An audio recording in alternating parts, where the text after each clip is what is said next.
आज शैमू अवेयरनेस का एपिसोड 3 है। फर्स्ट 2 एपिसोड हमने किए थे रिकॉर्ड, जिसका हमें बहुत ही अच्छा पॉजिटिव फीडबैक मिला। उसकी बुनियाद पर हमने आज एपिसोड 3 रिकॉर्ड कर रहे हैं। आज के जो हमारे स्पेशल गेस्ट है वो है मोइज़ भाई फ्रॉम तवक्कल फैंसी बर्ड। बहुत से लोग इनको मोइज़ भाई के नाम से नहीं शायद जानते, तवक्कल उस्ताद के नाम से जानते हैं। आज हम इनसे पूछते हैं कि तवक्कल उस्ताद के पीछे क्या स्टोरी है, क्या वजह है जो लोग मोइज़ भाई को तवक्कल उस्ताद कहलाते हैं। अस्सलाम वालेकुम। वालेकुम अस्सलाम वरहमतुल्लाह। मोइज़ भाई, हमें आज थोड़ा आप एक्सप्लेन करें कि जो वर्ड है तवक्कल उस्ताद, इसके पीछे क्या स्टोरी है। अब्दुल्ला भाई, इसके पीछे स्टोरी यही है कि जब पाकिस्तान में बिजनेस चेनें बन रही थी ना, उससे पहले मैंने ये दर्द मेरे दिल में आया था कि यार मैं ना स्टूडेंट चेन बनाता हूँ। ये बिजनेस चेनें जो है ना ये तो आर्जी हैं, लेकिन जो स्टूडेंट चेन है ना वो मुस्तकिल रहेगी ताहयात। मैं मर भी जाऊंगा ना तो लोग दुआ करने वाले होंगे। तो ये मैंने अपने आप को उस्ताद का लक़ब नहीं दिया, ये मेरे स्टूडेंट ने मुझे उस्ताद उस्ताद कह के ना, और फिर कई उन्होंने साथ तवक्कल उस्ताद मिला के जो आप तवक्कल उस्ताद का नाम ले रहे हैं ना वो खिला दिया। असल में ये हुआ ऐसे कि एक चीज, तवक्कल क्या आपने नाम रखा है कि स्टूडेंट ने नाम रखा? नहीं, तवक्कल बर्ड तो मेरे फार्म का नाम था। अच्छा। और ये पूरा नाम था अल्लाह तवक्कल बर्ड। अच्छा। लेकिन एक समझाने वाले ने समझाया कि अल्लाह के नाम को आप ना हाइड कर दो, ये तो दिल में रखो, क्योंकि लोग समटाइम नाम लेते हैं तो बेहुरमती हो जाती है। तो इसलिए वो अल्लाह का नाम जो है ना हाइड कर दिया गया और तवक्कल बर्ड ही मशहूर हुआ। तो तवक्कल, जब स्टार्ट में ये तवक्कल उस्ताद नहीं था, तवक्कल बर्ड ही था सिर्फ। जब मैंने इस काम को सीख लिया, समझ लिया और फिर आगे लोगों को सिखाना शुरू किया, जो मेरे पास इल्म था वो आगे बांटना शुरू किया, तो फिर अल्लाह ने साथ उस्ताद का लक़ब लगा दिया। फिर स्टूडेंट उस्ताद जी कहने लगे और तवक्कल फार्म की वजह से जुड़ गए। सही सही। आप माशाल्लाह से एक मैकेनिकल इंजीनियर हैं, जॉब भी कर रही है, गवर्नमेंट जॉब है आपकी माशाल्लाह से। आप पोल्ट्री की फील्ड में एंटर हुए, इसकी क्या वजह थी? क्या वो बिजनेस की पॉइंट ऑफ व्यू से एंटर हो कि शौक की वजह से आप एंटर हुए थे पोल्ट्री में? नहीं, बिजनेस की पॉइंट ऑफ व्यू से एंटर हुआ था। सन 2016 में मैं जॉब तो कर ही रहा था एज असिस्टेंट इंजीनियर, और मल्टीनेशनल कंपनी थी जिसमें जॉब कर रहे थे। तो साथ सोचा कि यार पार्ट टाइम ना कोई काम किया जाए, ऐसा काम जिससे आपको जो है ना अर्निंग हो सके सेकंड टाइम। तो उस पर रिसर्च की, बड़ा इधर उधर देखा, तो हमारे एक कज़न है, उन्होंने कहा यार आप ये देखो कि जिस चीज़ का आपको शौक है ना उसमें काम करो तो आपको ज़्यादा मज़ा आएगा। तो उसने मुझे उस वक्त बताया कि ब्लैक ऑस्ट्रेलॉप पाकिस्तान में एक ब्रीड आई है, अमेरिकन ब्रीड है, और इस पे वर्किंग करो, इसकी ब्रीडिंग कराओ, इसके ब्रीडर्स लो, हैचिंग करवाओ, ये बड़ी मशहूर मारूफ है और इसका बड़ा अच्छा जो है ना वो सेल की बड़ी अच्छी रेपुटेशन है। तो 2016 में ब्लैक ऑस्ट्रेलॉप से शुरू किया था और ये सफ़र चलता हुआ आज 2025 तक आ गया। शामू मेरा स्टार्ट नहीं था। मैंने ब्लैक ऑस्ट्रेलॉप के बाद लाइट सुसेक्स में काम किया, लाइट सुसेक्स के बाद सिल्वर सबराइट, गोल्डन सबराइट में काम किया, याम सिमानी में काम किया, बेंटम कुचेन में काम किया। फिर मैं 2020 में शामू में एंटर हुआ। तो जब शामू में आप एंटर हुए माशाल्लाह से 2020 में, उस टाइम शामू बहुत अबूझ पे था, तो आपने इससे क्या फ़ायदा हासिल किया? यार सबसे पहले तो अब्दुल्ला भाई 2020 में जब शामू देखा था ना, तो देखते ही ये वो वाहिद बर्ड था जो आंखों में चुभ गया कि यार ये जानवर अपने फार्म पे खड़ा होना चाहिए, इसकी ग्रेस ही नहीं। यानी कि ये नहीं था कि अभी कितने का बिकेगा या क्या, उस वक्त तो रिंग बर्ड थे, शिपमेंटें आ रही थी, रिंग बर्ड थे। तो ये हर बंदे की ख्वाहिश होती थी कि मेरे घर में शामू खड़ा हो। तो हमने भी इस नज़रिए से, मैंने कहा यार बेचना तो बाद की बात है, देखेंगे इसको क्या करेंगे, लेकिन ये इतना खूबसूरत बर्ड है, इतना खूबसूरत बर्ड है माशाल्लाह, ये खड़ा ही मालिक को जो है ना वो सुकून देता है। मुझे वो बात भी याद है, आपको भी याद होगी, साथ भाई की जो समिट में बात हुई थी कि एक गंदम का पौधा है, गुलाब का, तो ये शामू ना गुलाब का पौधा है, इसको आप देख के ही सुकून महसूस करते हो। सही सही। अच्छा, एक और चीज़, बहुत से लोग आपको जानते हैं उस्ताद के नाम से, आपसे मशवरे भी लेते हैं मेडिकेशन के बारे में। तो आप माशाल्लाह से एक ब्रीडर है, चूँकि आप जैसे कि बता रहे कि आप माशाल्लाह से याम सिमानी भी, फैंसी में भी काम किया है, शामू में आप 2020 से हैं, आज 2025 चल रहा है, तो आपका माशाल्लाह से शामू के अंदर 5 साल का तजुर्बा है। तो आप ब्रीडिंग के हवाले से क्या बताना चाहिए? आजकल बहुत से लोगों के मसाइल है इनफर्टिलिटी, आप वो तरीका बताए जिनसे ये मसाइल हल हो जाए, जो लोग इस पॉडकास्ट पे देख रहे हैं उनका भी फ़ायदा हो। क्या कहना चाहिए कि इनफर्टिलिटी का क्या ओरिजिनल हल है? देखिए अब्दुल्ला भाई, सबसे पहली बात तो ये है कि कोई भी बीमारी है ना, डिजीज़ है, उसकी जड़ को पकड़ना चाहिए। हमारे ना, मैंने अभी तक मेरे पाकिस्तान में कोई 100 स्टूडेंट हैं ना, उनको तो मैं संभाल रहा हूँ, सिखा रहा हूँ, लेकिन जो मज़ीद 100 आते हैं ना, उनको ये भी नहीं पता कि अनफर्टाइल मेल होता किस किस वजह से है, उसकी वजूहात क्या हैं। खाली ये नहीं है कि मेल फीमेल को क्रॉस कर रहा है और उसका एग फर्टाइल नहीं हो रहा तो इसका मतलब मेल के अंदर कोई मसला है, हम फ़ौरन उसके ट्रीटमेंट इंजेक्शन देना शुरू कर देते हैं। सर मैं आज आपके देखने वालों को बताऊंगा कि अगर आपके बर्ड में इनफर्टिलिटी आ रही हो ना, तो सबसे पहले आप मुर्गे की जुएं, पिस्सू, चिचड़ चेक करें। सबसे पहले एक्सटर्नली बर्ड को देखा जाएगा, उसके बाद इंटरनली देखा जाएगा। सबसे पहले एक्सटर्नल में आप उसकी जुएं, पिस्सू, चिचड़ चेक करें। एक्सटर्नल में उसकी आप पैरों में चंडियां चेक करें। एक्सटर्नल में आप उस बर्ड की जो वेंट के इर्द गिर्द जितने फेदर्स हैं ना, उनको चेक करें। सर मैंने ऐसे ऐसे बर्ड देखे हैं, और आपने भी ब्रीडर रहे हैं आप, और अभी भी करवा रहे हैं। फीमेल्स और मेल के जो वेंट के फेदर्स हैं बहुत घने होते हैं शामों में, तो समटाइम इस वजह से भी इनफर्टिलिटी आ जाती है। अगर कहते हैं कि इनफर्टिलिटी आ रही, बहुत से लोग वीडियोस बना के फेंकते हैं यूट्यूब के ऊपर, आप एवियन दे, आप इसको विटामिन ई सेलेनियम जो होता है वो दें, आप इसको कुछ और दे, नुस्खा बताते हैं कि इससे बर्ड हीट पे आएगा, इनफर्टिलिटी नहीं आएगी। लेकिन क्या चीज़ें ये कालामंद नहीं है जो आप बता रहे कि आप पहले बर्ड को उसकी जुएँ देखें, वो देखें, क्या वो कालामंद है? जाहिर सी बात है ना अब्दुल्ला भाई, अगर आपके बर्ड के अंदर में मसला ही नहीं है, मसला बाहर में है, आप उसको ईवीएन दे दे के आप याद रखें इस बर्ड का गुर्दा इतना सा है, आप उसको 200 mg ईवीएन देते हैं या 400 mg, जो एक 60 से 70 किलो इंसानी बॉडी वेट के लिए इंजेक्शन कैप्सूल बने, तो आपका मुर्गा तो 6 से 7 किलो का होता है। उसने उस दवाई के असर को अपने ऊपर बर्दाश्त करना है, वो तो गुर्दे उड़ जाएंगे उसके, आपका बर्ड फारिग हो जाएगा। जबकि उसको मसला होगा जुओं का, पिस्सों का, चिचड़ का, या इवन उसके पाँव में चंडी हो। अब एक बंदे को पता ही नहीं चंडी क्या होती है, मुर्गा जैसे ही क्रॉस करने के लिए पाँव रखता है दर्द मना के हट जाता है, क्रॉस ही नहीं कर पाता। आप उसको ईवीएन दिए जा रहे हैं, एंड रिजल्ट क्या होगा, मुर्गा मर अगर जाएगा। किसी के बर्ड को इस जुएं नहीं है, सुसरी नहीं है, फिर इसका क्या हाल है इनफर्टिलिटी का? वही मैं बात आपसे कर रहा हूँ, टू द पॉइंट आप बताइए कि इसका ये हाल है इनफर्टिलिटी अगर किसी के बर्ड में आ रही है, वो बताइए आप। जी सबसे पहले तो मैंने आपको बताया ना, जैसे बर्ड को एक्सटर्नली क्लियर करेंगे, वो क्लियर है, एक्सटर्नल क्लियर है, बर्ड का चंडी भी क्लियर है, कोई नहीं, अब उसको इंटरनल चलेंगे जी। ठीक है। मेल आपका प्रॉपर क्रॉसिंग कर रहा है, फीमेल उसको प्रॉपर क्रॉस दे रही है। फीमेल में देखा जाएगा अगर प्रॉपर क्रॉसिंग हो रही है तो फीमेल्स को भी एक्सटर्नली उसके फेदर्स सारे कवर हैं या हटे हुए हैं ठीक है। मेल फीमेल का जो से कहते हैं ना मिलाप, वो बेहतरीन तरीके से हो रहा है, इसको भी आप इंश्योर कर लेते हैं कि हाँ जी बेहतरीन तरीके से हो रहा है। अब आते हैं इलाज की तरफ कि अब भी फर्टाइल नहीं हो रहा मेल, तो अब करते हैं उसका इलाज। इलाज में सबसे पहली जो चीज है ना वो ईवीएन नहीं है, ये जुल्म है जानवर के साथ कि 70 किलो बंदे के लिए कैप्सूल बना हुए वो तुन देते हैं, और ऐसे उस्ताद हैं जो दिल्ली का एक रात को तुनवाते हैं और 10 दिन मुसलसल तुनवाते हैं। वो बंदा 3 खा लेना पागल हो जाता है, बर्ड का लीवर भी, वो लीवर डैमेज, गुर्दे डैमेज। देखें मेडिसिन जैसे इंसानों को गुर्दों पे इफेक्ट करती है ना, वैसे ही जानवरों को। सर जी आप उससे अच्छा है, सबसे पहला अगर आपके पास कोई समझाने वाला नहीं है ना, तो आप किसी वेटनरी स्पेशलिस्ट डॉक्टर के पास चले जाएं, उसको जाके अपना मसला बताएं। अगर आपकी रसाई में वो भी नहीं है, आप हमसे ही पूछना चाहते हैं, तो मैं आपको रिकमेंड करूंगा सबसे पहले इम्यूनोटॉन साइमंस कंपनी का पाकिस्तान में सबसे सस्ती दवाई है फर्टिलिटी के लिए। सर अब इसकी डालने की एक खास मिकदार है, लोगों को उसका भी नहीं पता। ये 1 cc पर 5 लीटर या 10 लीटर वाटर में डलता है, इतनी हैवी मेडिसिन है ये ठीक है जी। सबसे पहले हम इसको यूज कराएंगे, इसके 3 दिन इस्तेमाल से, अब्दुल्ला भाई मैंने अपना एक्सपीरियंस आपसे शेयर कर रहा हूँ, 3 दिन इस्तेमाल से मैंने मुर्गे चुटकियों पे लगाए हैं, इतने हीटअप हो जाते हैं, गर्म हो जाते हैं। इम्यूनोटॉन को इस्तेमाल करने के बाद आपको रिजल्ट नहीं आया, फिर आप जाहिर है क्लच लेंगे तो रिजल्ट लेंगे ना, उसके बाद रिजल्ट नहीं आया फिर आप अगले इलाज की तरफ चले। देखने वालों को ये है कि इम्यूनोटॉन यूज करें जी, इम्यूनोटॉन की जगह ईवीएन ना दें। अगर ईवीएन देना जरूरी है ना सर, तो डॉक्टर कहते हैं ईवीएन को कट करें, उसको जो आपके मेल की खुराक है ना, मतलब आपका मेल और फीमेल या सारे जानवर 1 kg खा रहे हैं, तो उसमें आप 1 ईवीएन डालें पूरा, उसका लिक्विड ऑयल डालें और उसको अच्छी तरह हाथ से तसल्ली बस मिक्सिंग करें दोनों हाथों से, उसके बाद बर्ड को वो सर्व करें। ठीक हो गया। अच्छा एक लफ्ज़ है, बहुत से लोगों का एक सवाल भी रहता है कि मुर्गा अच्छी क्वालिटी का लगा लिया, फीमेल आपने हल्की क्वालिटी की लगा ली, ठीक है, फिर जो आगे उनके चूजे निकलते हैं, एक इनब्रीडिंग भी होती है कि यार बर्ड में।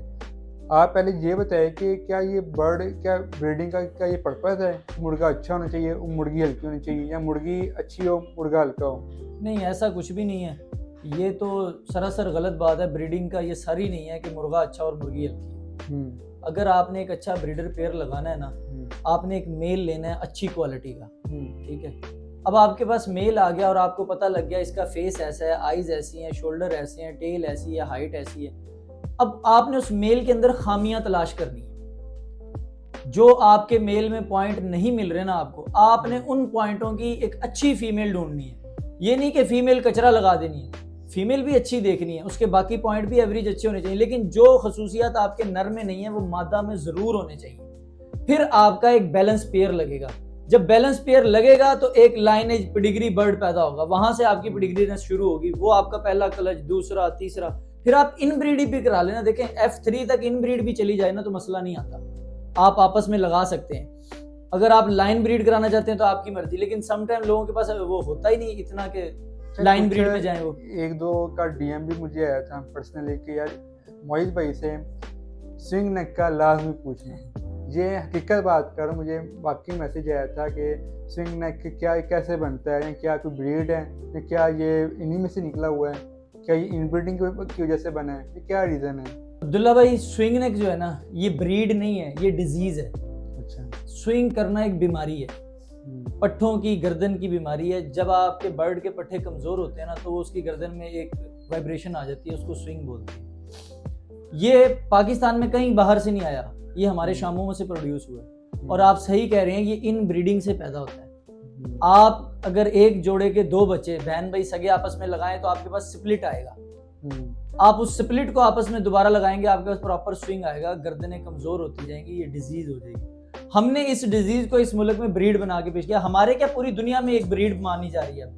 पाकिस्तान में भी पाकिस्तान स्विंग नेक एसोसिएशन काम कर रही है जी पूरे प्रॉपर तरीके से, और अल्हम्दुलिल्लाह वो इस स्विंग नेक की ब्रीड को लेके अब आगे चल रही है, क्योंकि ये दुनिया में खासकर अरब ममालिक जितने हैं ना, गल्फ कंट्रीज, उसमें ये बहुत इसकी डिमांड है। आप कहना चाह रहे हैं कि डिजीज वाला बर्ड ज्यादा महंगा बिकता है? हाँ जी, क्योंकि सर असल आपका हकीकत बताऊं, सही चीज तो असी लैनी कोई नहीं, जिन्ना मर्जी तारीफ कर लो तुसी उस चीज असी नहीं लैनी। हाँ, गलत चीज नू, खराब चीज नू तुसी नवी ब्रीड बना के पे लोगों ने कहना दे दो। अच्छा, एक और सवाल है, ये भी एक भाई था उसका सवाल था, मैं आपसे करूँगा। चंडी का आपने एक लफ्ज़ भी इस्तेमाल किया था कि बर्ड को चंडी पड़ जाती है। मोस्टली बर्ड को चंडी पड़ जाती है, उसका कोई हल नहीं निकलता। बहुत से लोग कहते हैं कि आप काला साबुन ले, वो आप उसके रख के पट्टी करें। कुछ लोग कहते हैं कि आप इसको ऐसी नरम जगह पे छोड़ दें। कुछ लोग कहते हैं कि आप इसको कोई ग्रीस वगैरह लगा के पट्टी कर दें। कुछ लोग कहते हैं कि आप इसका ऑपरेशन कर दें, बाद में इसको टेक केयर करें, इन्फेक्शन ना हो। इसका क्या हल है जो अप्रोप्रिएट आप समझते हैं कि यार ये इसका पक्का हल है, ये मेरा तजर्बा है, मेरे तजर्बे से आपको बता रहा हूँ, वो क्या हल है इसका? अब्दुल्ला भाई, सबसे पहली बात तो मैं आपको जितनी भी मेडिकेशन बता रहा हूँ ना, ये मेरी जाती इजाद करदा नहीं है, ये एक वेटनरी डॉक्टर से प्रॉपर सीखी समझी है, ये एक आपका तजर्बा भी है। हाँ, उसके बाद मैंने अपने बर्ड्स पे आजमाई है, अपना एक्सपीरियंस आपसे शेयर करता हूँ। ऐसा ही है। चंडी का जो बेहतरीन इलाज आज तक मैंने किया ना, डी वार्ट के नाम से एक मिल्किंग एसिड आता है। ये ह्यूमन की मेडिसिन है, एक एसिड है मिल्किंग एसिड। ये इंसानों के जो जिस्म पे चंडी, आटन या कोई जिल्द बढ़ जाना या मोके मांस होते हैं ना, उनके लिए होता है। इसके अंदर एक ब्रश होता है, ठीक है, थोड़ा कॉस्टली मिलता है। आपने इसको खोलना है, उसका ब्रश के अंदर एसिड लगा होगा, वो चंडी के ऊपर अच्छी तरह लगा देना, और उसके बाद एक चंडी प्लस्तर मिलता है हमारे, उसको ऊपर रख दें आप, उसके ऊपर टेप लगा दें। 10 आप ये तकरीबन को 5 से 7 दिन करेंगे, आपके बर्ड का तलवा बिल्कुल नीट एंड क्लीन, साफ सुथरा हो जाए। पक्की बात है? 100% सर, पक्की बात। ठीक हो गया। अच्छा, एक और चीज़ है जो फीमेलें अंडे नहीं देती, कि मैं आपसे बहुत सवाल कर रहा हूँ, जो लोगों के क्वेश्चन थे, जिन लोगों ने मुझे बताया था कि यार ये सवाल हमें चाहिए, मतलब इनका जवाब चाहिए किसी तजर्बेकार बंदे से। तो आपका माशाल्लाह से मेडिसिन में काफ़ी अच्छा तजर्बा है, इसलिए मैं आपसे ये सवाल कर रहा हूँ। जो मुर्गियाँ अंडे नहीं देती, उनका क्या वजह है कि क्या अंडे क्यों नहीं दे रही होती? क्या उनकी जोड़ में चर्बी होती है, झोल उनकी अंदर को चल गई होती है, क्या रीज़न है? पहली बात तो ये अब्दुल्ला भाई, ये झोल में चर्बी ना मैंने असील की इसमें कैटेगरी में सुना है। वेटनरी या पोल्ट्री रूल एंड रेगुलेशन में झोल में चर्बी कोई नहीं है। ठीक है, मैं आपको इसकी मिसाल देता हूँ। एक गाय है या भैंस है, वो जब 7 दफ़ा या 10 दफ़ा बच्चा दे देती है तो उसका जो पेट है वो बढ़ता ही है ना, क्योंकि वो एक्सटेंड ही होता है, वो चर्बी तो बननी ही बननी है। एक लेइंग हैन है, वो जब 20, 30, 40, 50 अंडे उतार देती है तो उसके अंदर वो चर्बी तो बननी ही बननी है। वो कहाँ लेके जाए चर्बी? अंडा ही देना है उसने, बाहर चर्बी तो नहीं देनी, उसका वजूद बढ़ना ही है। तो ये झोल में चर्बी वाली तो सारी कहानी फिल्म है, और ये बड़े मायानाज उस्ताद जो कहते हैं ना, उनको भी मेरा तजर्बे ने फेल किया कि ऐसा कुछ नहीं होता जो वो कहते हैं कि इनको चोना दे मुंजी जो होती है। ये सब टेवे तुक्के अंदाजे हैं। मैं आपको सिंपल सा बताता हूँ, हमारी एक फीमेल थी, उसने फर्स्ट क्लच में 70 एग दी, सेकंड क्लच में 50 एग दिए, थर्ड क्लच में 35 अंडों पे आ गई, कंटिन्यूसली 30-35 अंडा दे रही है। एक टाइम आया वो अंडों से बंद होगी, अंडा नहीं दे रही, 6 माह गुजर गए। हम उसको लेके डॉक्टर के पास गए और हमने उन्हें सारी उसकी हिस्ट्री बताई और उन्हें बताया कि ये अंडा नहीं दे रही। उन्होंने कहा 2 बातें हैं। एक बात तो ये है कि ये अपना जो इसका एग टेन्योर था ना वो पूरा कर दिया इसने। ये बर्ड है, इसकी एक लाइफ है, इसका एक साइकिल है, ठीक है, वो कुदरती साइकिल चलता है। इसके अंदर अल्लाह पाक ने एक अंडों का थैली गुच्छा रखा हुआ है। वो जितने डेवलप है ना बचपन से जवानी तक, या उसके शीर ख्वार दौर में जितने डेवलप हो रहे हैं, आपकी अच्छी खुराक से, आपकी अच्छी डाइट से, उसके न्यूट्रिशन पूरे करने से वो मजीद डेवलप होते रहेंगे। अगर आप सिर्फ उससे एग ले रहे हैं ना और उसको खाने को कुछ नहीं दे रहे, तो वो कम होते होते होते एट दी एंड खत्म हो जाएंगे। फिर वो मुर्गी अंडे नहीं देगी, चाहे चोना दे लो, चाहे ईवीओन दे लो, चाहे जो मर्जी दे लो, उसमें अंदर खत्म हो चुका होगा, उसका लाइफ साइकिल जो है पूरा हो चुका होगा, वो स्लॉटरिंग के लिए तैयार है। मैं इसीलिए आज आपके शो में ये चार्ट अपना लेके आया हूँ और आपसे गुजारिश करूंगा कि इसका जेपीजी आपने ना तस्वीर में आप साथ लगानी है। ये 9 साल की वो मेहनत है जो मैंने सीखा, समझा, और मैं आज भी अपने बर्ड्स को दे रहा हूँ। और ये उम्मीद करता हूँ कि जो बंदा इस चार्ट को यूज करना शुरू कर देगा ना, चूजे से लेकर बड़े ब्रीडर तक, ना तो उसकी मुर्गी अंडों से बंद होगी, ना ही उसका मुर्गा अनफर्टाइल होगा, ना उसके चूजों में मोर्टेलिटी आएगी, ना उसके बड़े बर्ड्स में मोर्टेलिटी आएगी। क्यों कि सर आप इसमें नीचे गौर करें ना, तो ये पानी का शेड्यूल है, पानी देने का तरीका। 1 तारीख से लेके 30 तारीख तक डेली पानी में एक सप्लीमेंट चल रहा है। तो जब आपका बर्ड डेली पानी में एक अच्छी खुराक पिएगा, एक अच्छा काम, उसके दवाई उसके अंदर जाएगी और उसको वो करेगी। क्यों कि सीधी बात है अब्दुल्ला भाई, हम लोग बर्ड लेते हैं बिजनेस के लिए, ठीक है। जो शौकीन होता है ना वो साल में 1 या 2 क्लच लेता है।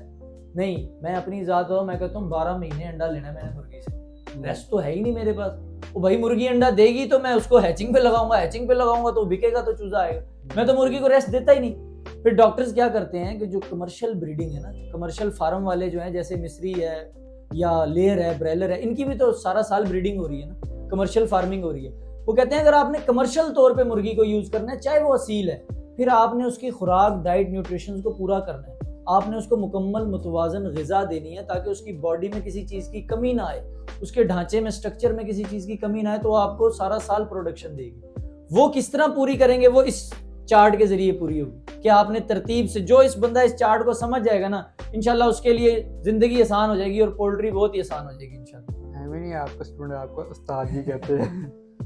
ये मोहित भाई की माशाल्लाह से 9 इयर्स की मेहनत है। ये चार्ट आप लोगों को मिल भी जाएगा, मोहित भाई से भी मिल जाएगा। बाकी मैं इंशाल्लाह ये बायो में भी लगा दूंगा इसका फाइल PDF में। अच्छा, ये वैक्सीन है कि लिस्ट में लिखा हुआ है हर 3 माह बाद अपने बर्ड को लाइव वैक्सीन करें, एक तरह फ्री बर्ड। अच्छा, अब एक वायरल डिजीज़ है, काफ़ी ज़्यादा वायरल डिजीज़ है, एक नहीं है क्या? उस सारी डिजीज़ का एक ही हल, सिर्फ एक वैक्सीन है? नहीं, अलग अलग वैक्सीनेशन है। अलग अलग वैक्सीनेशन है। देखें अब्दुल्ला भाई, देखा ये जाता है कि आपके पास जो नस्ल है ना, उसको कौन कौन सी वायरल डिजीज अटैक करती है। घंबोरो असील में नहीं आती। घंबोरो एक वायरल डिजीज है, वो असील में नहीं आती, वो ब्रेलर की डिजीज है, ठीक है। मैरेक्स असील में नहीं आती, मैरेक्स लेयर की डिजीज है, लेयर मुर्गी में आती है, वो उसकी वैक्सीनेशन मैरेक्स की लेयर मुर्गी वाले करते हैं। हम ये देखते हैं, डॉक्टर्स ये देखते हैं, डॉक्टर ने जो असील बर्ड है उसको स्टडी किया, ठीक है, उसके DNA हुए, टेस्टिंग हुई, उसको स्टडी किया, उसके जिस्म को स्टडी किया, तो पता लगा कि असील में ये 2 कॉमन बीमारियां हैं जो मेजर आती हैं, एक ND और एक IB। आप अपना बर्ड को हिस्ट्री उठा लें, आपका बर्ड अगर वायरल डिजीज से गया ना, तो इन 2 वायरल डिजीज से गया, एक ND जिसे रानीखेत कहते हैं, एक IB जिसे इन्फेक्शन ब्रोंकाइटिस, सांस का मसला कहा जाता है जी। तो डॉक्टर रिकमेंड करते हैं कि असील बर्ड को आपने हर 3 महीने बाद ND IB की वैक्सीन करनी। ठीक हो गया। अच्छा, एक आपने इंजेक्शन बनाया था 7 टीकों को मिक्स करके जी, शिफा वाला इंजेक्शन, इसका नाम है। इसका क्या वजह है कि आपने कौन से इंजेक्शन मिक्स किए हैं? अब जाहिर सी बात है कि कुछ लोग इनको नहीं नॉलेज है या कुछ लोग की डिसाइड नहीं है आप तक। आप बताना पसंद करें कौन से इंजेक्शन थे, क्या उसका केमिकल रिएक्शन ही होता है आपस में जब मिलते हैं, क्या वो पक्की बात है कि उससे शिफा ही मिलती है, इसका कोई साइड इफेक्ट नहीं है इंजेक्शन का? मैं आपको बताता हूँ, और मैं उसकी तस्वीर भी आपको दे दूंगा, वो भी जेपीजी जी। अटैच कर दीजिएगा। जी। हुआ ये कि मेरे एक बर्ड को ना एक मसला आ गया, हम्म, तो जब उसका ट्रीटमेंट मैंने डॉक्टर से पूछा ना, तो उसने ये 4-5 इंजेक्शन है जो उसमें मिलते, ये 4-5 इंजेक्शन रिकमेंड किए कि यार इनको ना इस तरह आपने बर्ड को देना है, बर्ड ठीक हो जाएगा। ठीक है। अब वो 5 इंजेक्शन, हर इंजेक्शन को अलहदा निकाल के लगाना, हर इंजेक्शन को अलहदा निकाल के लगाना बड़ा मुश्किल हो रहा था मेरे लिए। मैं ये डॉक्टर की नहीं कह रहा कि डॉक्टर ने मुझे कहा, ये तजर्बा मैंने खुद किया और इसका नाम भी मैंने इसीलिए शिफा वाला इंजेक्शन रखा। ठीक है। मैंने क्या किया, एक दिन उन सारों को आपस में मिला दिया। मैंने कहा यार ये जो बार बार सिरिंज में भरना पड़ा है, एक ही दवा भरूं और उसके अंदर इंजेक्ट कर दूं।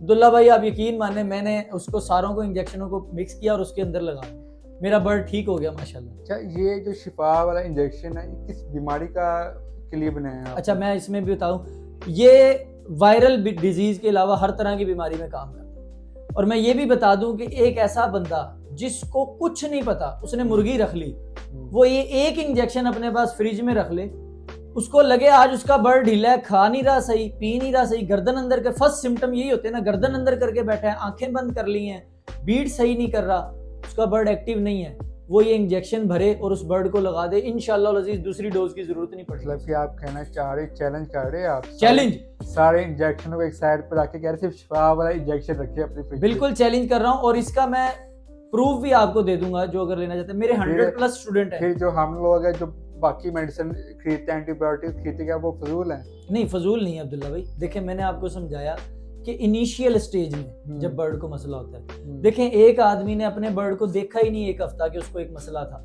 अब वो मसला नहीं मसाइल बन गए अंदर। आपको पता है जब बीमारी आती है तो ग्राम मनफी और ग्राम मस्बत दोनों बैक्टीरियाज पे हमला करती है, वो दोनों रेजिस्टेंस पैदा कर रहे होते हैं, लड़ रहे होते हैं। एक हफ्ता उसने बर्ड पे तवज्जो ही नहीं दी, एक हफ्ते बाद ग्राम पॉजिटिव और ग्राम नेगेटिव दोनों बैक्टीरिया मर चुके हैं, अब सिर्फ बीमारी खड़ी है अंदर। अब आप उसमें शिफा वाला इंजेक्शन लगाएं और कहें मुझे सेहत नहीं मिली या बर्ड को सेहत नहीं मिली, तो ऐसा नहीं होगा। मैंने आपको कहा इनिशियल स्टेज डे 1 में अगर आप देखें आपका बर्ड कल ठीक था, आज ठीक नहीं है, अभी बीमारी ने उसके अंदर अटैक किया ही है और उसके अंदर जो बैक्टीरियाज हैं वो उससे लड़ रहे हैं, तो आप फौरी तौर पे उसको इंजेक्शन दे दें और आपका बर्ड ठीक हो जाएगा। अगर आपका बर्ड लेट हो गया, सीवियर हो गया, तो फिर सर आपको उसकी डिजीज को डायग्नोज करना है, डायग्नोज करने के बाद जो फॉर्मुलेशन उसको चाहिए वो देनी है। ऐसा नहीं है कि 10 दिन बाद आपका बंदा कोई देखे वीडियो और 10 दिन हो गए उसके जानवर को उठा के शिफा वाला इंजेक्शन दे दे, तो उससे आराम नहीं आएगा, फिर आपको प्रॉपर डायग्नोज करना है। आपको कभी लगा नहीं या आपका इंजेक्शन, आप चैलेंज भी कर रहे हैं कितना अच्छा इंजेक्शन है, कभी इसको बना के पैकेजिंग लोगों तक पहुंचाई जाए? नहीं पहुंचाई ना लोगों तक, पैकेजिंग नहीं पहुंचाई, ना बना के सेल किया, ना अपना कोई लेबल लगाया, बिजनेस नहीं करना। देखिए मैंने एक बात दिल में तहिया किया हुआ है, जब मैंने इस काम को सीखा था ना, कि या अल्लाह बुखल नहीं करूंगा, मुझे तो कोई बताने वाला नहीं था, लेकिन जो मैंने सीखा है वो एज इट इज फी सबीलिल्लाह लोगों को सिखाऊंगा। और अल्हम्दुलिल्लाह इसीलिए मुझे ये उस्ताद का लकब मिला कि 100+ स्टूडेंट है और वो सारा इस इंजेक्शन को यूज कर रहा है। मेरे से नंबर ले ले, उन्हें कहिए इसका फीडबैक दो इंजेक्शन का, वो देंगे। मैं पूरी तस्वीर भेज देता हूँ आपको भी, जैसे कह रहा हूँ जेपीजी लगाएं, तो आप तस्वीर लगा दें, लोगों को तरीका बता देते हैं, इन्हें खरीदें, मिक्स करें और फ्रिज में बना के रख लें। अच्छा, बहुत अच्छे उस्ताद हुए। अच्छा, एक और चीज़, अब लोगों को एक चीज़ फ्री में मिल रही है, लोग नहीं लेंगे, एक चीज़ पैसों की मिल रही है उसकी तरफ भागते हैं। बस ये अलमिया है हमारे मुल्क का अब्दुल्ला भाई। देखे ना, अगर लालची मर जाता तो ठग भी मर जाता, जब तक लालची जिंदा ना ठग भूखा नहीं मरेगा। इसी तरह ये काम है, जो हमें मुफ्त में मिल रहा हो ना, हमें उसकी कदर नहीं होती, जो चीज हमें पे करके मिले ना उसकी हमें कदर होती है। वो समझते हैं जो फ्रिज में दे रहा चीज वो वैलिड नहीं है, वैलिड नहीं है, ये सिर्फ एक खलिश है दिमाग की। लेकिन जिस किसी अल्लाह के नेक बंदे ने वो फ्री वाली आजमा ली ना, वो फिर कभी पेड वाली पे नहीं जाएगा, वो कहेगा मैंने यही सूटेबल हो गया। अच्छा, अब जैसे कि ये मेरा कज़न उसामा है, ये आपका स्टूडेंट बनना चाहता है, क्या इसके लिए ये रिक्वायरमेंट है ये आपसे कुछ चीज़ वगैरह खरीदे? नहीं, कैसे आपका स्टूडेंट बन सकते हैं? देखिए मैंने बारहा दफ़ा ये बात को कहा कि मेरे जो पूरे पाकिस्तान में स्टूडेंट है ना, उनमें कई स्टूडेंट ऐसे हैं जिन्होंने आज तक 1 रुपए की चीज़ मुझसे नहीं खरीदी। ग्रैंड नेशनल शामू समिट में मैंने आपको मिलवाया, वहाँ स्टूडेंट कई आए थे, उनमें कई स्टूडेंट ऐसे थे जिन्होंने आज तक मुझसे कुछ नहीं लिया। जो बंदा तड़प रखता है ना इस फील्ड को सीखने की, वो मेरे तवक्कल बर्ड स्टूडेंट के ग्रुप में ऐड हो जाए, उसमें ऐड हो जाए, और जो भी उसने पूछना है, क्वेश्चन करना है, वो उस ग्रुप में करे। उस ग्रुप में करने का फायदा ये है कि एक दफा बात बताई जाएगी, सारे भाइयों तक वो बात पहुंच जाएगी। कोई रिक्वायरमेंट नहीं कि मुझसे कुछ खरीदना है, नहीं, बस आपने ये शो करना है कि मोइज भाई मैं सीखना चाहता हूँ, मैं तड़प रखता हूँ इस काम को करने की, मुझे एक अच्छा ब्रीडर, एक अच्छा हैचर, एक अच्छा इंक्यूबेटर वाला और एक अच्छा सेलर वाला बना दे, तो मैं इंशाल्लाह उसको 6 माह में, वो अगर मेरे साथ लगा रहा, तो इतना ट्रेंड कर दूंगा कि जिंदगी में वो किसी उस्ताद के ये नहीं कहेगा उस्ताद जी मैनू ऐ दस दो, उस्ताद जी मेरे को लै बीमारी आ गई, उस्ताद जैसे पुड़िया बना के देते हैं वो नहीं, उसके अपने घर में सारे इंजेक्शन रखे होंगे। आपने अभी कहा कि एक अच्छा सेलर, एक अच्छा ब्रीडर, क्या आप उसको एक बिजनेसमैन बना रहे हो 6 महीने में? क्या आप उस बंदे को एक बिजनेस अपॉर्चुनिटी दे रहे हो कि आप 6 महीने में अपना बिजनेस तैयार कर सकते हो?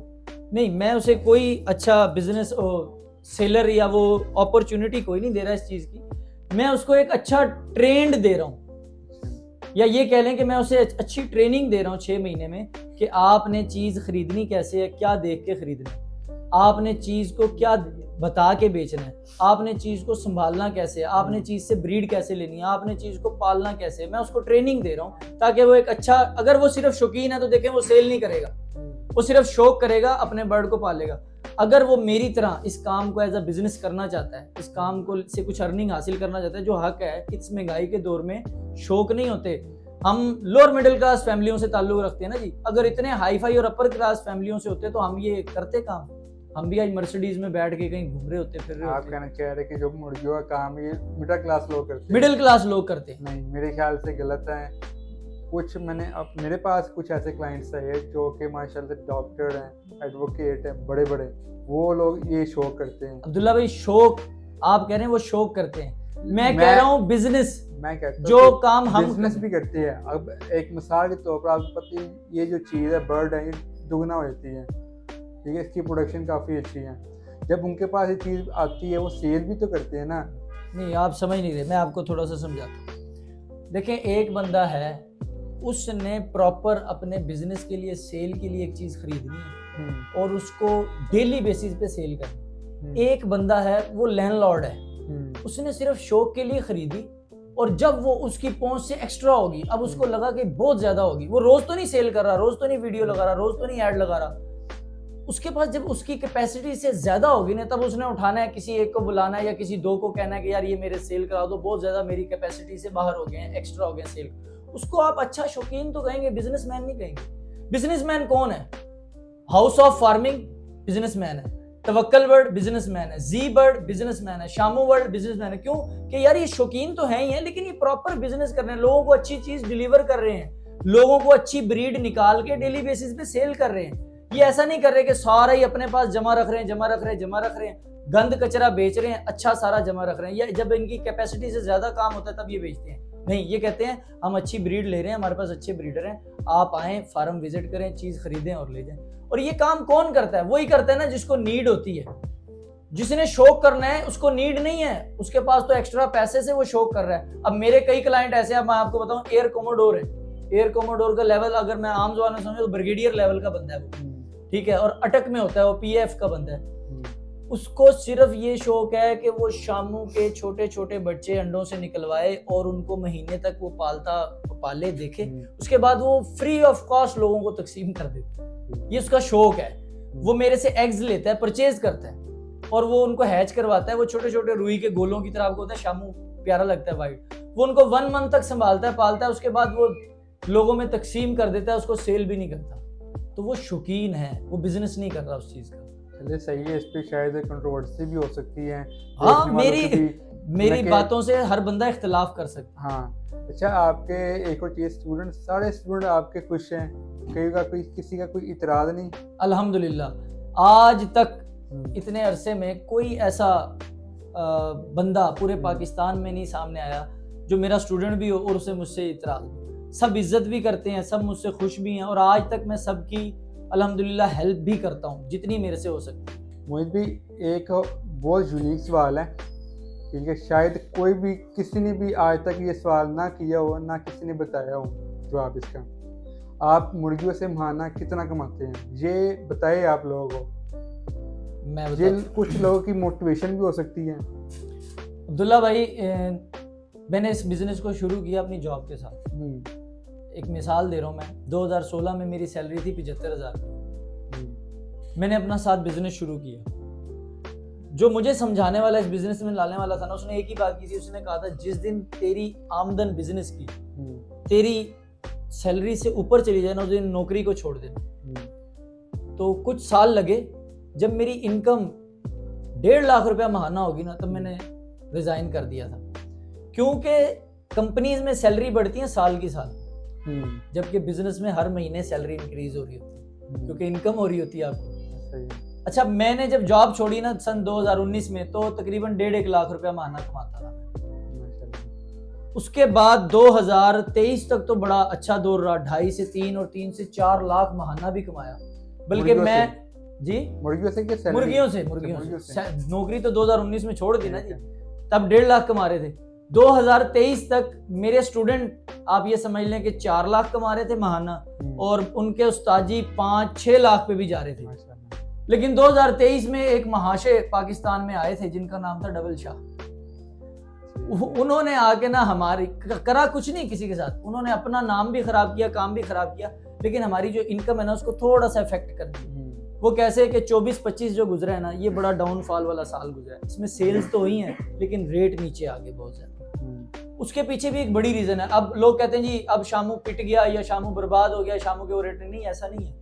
ओ भाई, जो पैसा था ना जो सारों में सर्कुलेट करना था, वो पैसा एक ही फ्रॉडिया ले गया 20,000 का चूजा देके, ठीक है ना। उसने 10 में से 2 बंदों से वापस लिया, 8 का पैसा वो खा गया। वही पैसा सबके पास आना था तो शामू ने मुस्तहकम रहना था। अब तो लोगों की बाइंग पावर ही खत्म हो गई है ना, अब वो कहां से 20,000 का चूजा खरीदेंगे, अब नहीं खरीद सकते। अब हमने ब्रीडर्स ने भी थोड़ा साथ देना है लोगों को दोबारा से स्टैंड करने के लिए। तो रेट्स 24 और 25 में थोड़े कम हुए हैं, तो अब इनकम थोड़ी उसी हिसाब से कम होगी। अब इसमें आपकी मौजूदा इनकम क्या हो सकती है? आप राउंड लगा लें जी 1.5 से 2 लाख रुपए पे चली गई, ये समझ लें। सही। लेकिन 1.5 से 2 लाख भी कोई छोटी अमाउंट नहीं है मेरे ख्याल से। मतलब कि देखने वालों के लिए भी एक मोटिवेशन है कि एक वो बंदा मुर्गियों के काम से इतना कमा रहा है। लेकिन ये मैं एक बात इसमें शामिल कर दूं, ये 1.5 से 2 लाख या 3 लाख कमाने में ना 9 साल का सफर भी है। उनको वीडियो देख के है ना कहे कि मैं आज ही मुर्गी पावा ते रातों रात करोड़पति हो जाऊं, ये ख्वाब उसने दिखाए थे डबल शाह ने कि आज मुर्गी डालें और करोड़पति हो जाए। उसने तो कहा था कि मेरे पास आप 10 लाख लेके आए, मैं आपको 20 लाख बना के। हाँ जी, वो तो देखे ना, वो पागल बना गया, 20 लाख नहीं बना गया, वो पागल बना गया।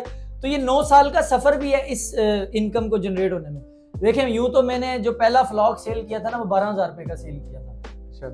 तो ये सन 2016 की बात बता रहा हूं मैं। मेरी टोटल आमदन महाना 12,000 रुपए थी पहले फ्लॉक की। तो ये ऐसा ऐसा यहाँ तक बंदा पहुंचता है, एकदम नहीं। हाँ, अगर आप सीख लेंगे, समझ लेंगे और ईमानदारी से इस काम को करेंगे तो आप भी इंशाल्लाह 1.5-2 तक आराम से कमा सकते हैं।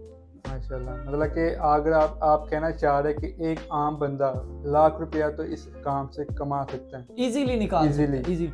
और मैं अगर मेरे जैसे और आप जैसे बंदे इंशाल्लाह रहे ना इस फील्ड में अब्दुल्ला भाई, तो मैं लिख के देने को तैयार हूँ। आज कोई बंदा मेरे पास आए, मुझसे ना ले, मैं एक फिजिबिलिटी उसको रिपोर्ट बना देता हूँ कि वो क्या डाले, कितने का डाले। वो 1 लाख रुपया इन्वेस्ट करे, इंशाल्लाह वो मंथली 35 से 40 हजार रुपया कमाएगा। सिर्फ 1 लाख रुपया वो इन्वेस्ट कर ले पोल्ट्री में। मैं उसे बताता हूँ किस ब्रीड पे, ठीक है, कौन कौन सी ब्रीड वो रखे, क्या क्या उन्हें दे, कैसे संभाले, कैसे पाले, कैसे चूजा निकाले, कैसे उसको जवान करे और कैसे सेल करे। वो 35 से 40 हजार रुपया महाना कमाएगा इंशाल्लाह। बहुत बड़ी बात कर रहे हैं और मैं चैलेंज के साथ कर रहा हूँ, जिसे नहीं यकीन वो मेरे ग्रुप में आ जाए और मेरे स्टूडेंट से पूछ ले। अगले दिन आपके घर लोग लाख रुपए लेके नहीं, मेरे पास लाख लेके ना आए, लाख अपने पास ही रखे, मेरे से सिर्फ ये सीखे कि डालना क्या है, क्या चीज डालनी है, कैसे डालनी है, संभालनी है। देखें, बर्ड तो मैं उसे बता दूंगा, डाल दिया उसने बर्ड लेके। अब ऐसा नहीं है कि बर्ड लेके डालोगे तो बर्ड पैसे देगा, नहीं, उससे इनकम बनानी है, बर्ड को संभालना है, सीखना है, समझना है, फिर वो इनकम 35 से 40 हजार देगा। बर्ड ने आपसे मेहनत तलब करनी है, आपने ये नहीं कि उसे उठा के डाल दिया। आप ये सीखें मेरे से कि बर्ड डाल के उसकी केयर कैसे करनी है। मोहित भी आप एक ब्रीडर हो, ठीक है, माशाल्लाह से। आपने कभी इस चीज़ पे काम करने की सोचा नहीं कि हम ऐसा बर्ड बनाए जो हमारा इंटरनेशनल लेवल का बर्ड हो, हमारा बर्ड एक्सपोर्ट हो सके, मैं पाकिस्तान में ना उड़ता फिरा। अच्छा, पहली बात तो ये अब्दुल्ला भाई, चीज़ कौन सी एक्सपोर्ट होती है? सबसे पहली बात तो ये, एक्सपोर्ट चीज़ वही होती है जो आपकी अपनी मादरी चीज़ होती है। कभी ऐसा नहीं हुआ, ये कानून नहीं है दुनिया के कि इंपोर्ट करा के चीज़ को एक्सपोर्ट करो उसी चीज़ को, ऐसा नहीं। जहां से इंपोर्ट हो रही है वहां आपसे ज्यादा अच्छे बर्ड है। दूसरी चीज ये है, अगर हमने, देखें, इंडिया ने अपने बर्ड पे मेहनत की, हमारे से ज्यादा इंडिया एक्सपोर्ट कर गया सर। क्यों? कि उसने म्यूटेशन पे मेहनत की। पैरेट भी का सील जनरेट उसी का है ना इंडिया का। चाहे उसने जैसे भी इंसेमिनेशन से बनाया, आर्टिफिशियल इंसेमिनेशन जैसे भी बनाया, वो एक्सपोर्ट कर गया। थाईलैंड ने ब्रीड पे मेहनत की, वो एक्सपोर्ट कर गए। जर्मन जब पाकिस्तान से गए थे, पाकिस्तान इंडो पाकिस्तान एक था, बड़े सगीर पाको हिंद था, वो यहीं से बर्ड लेके गए थे ना जी, असील। उन्होंने जाके उस पर मेहनत की, म्यूटेशन पे मेहनत की, तो वो एक्सपोर्ट कर गए।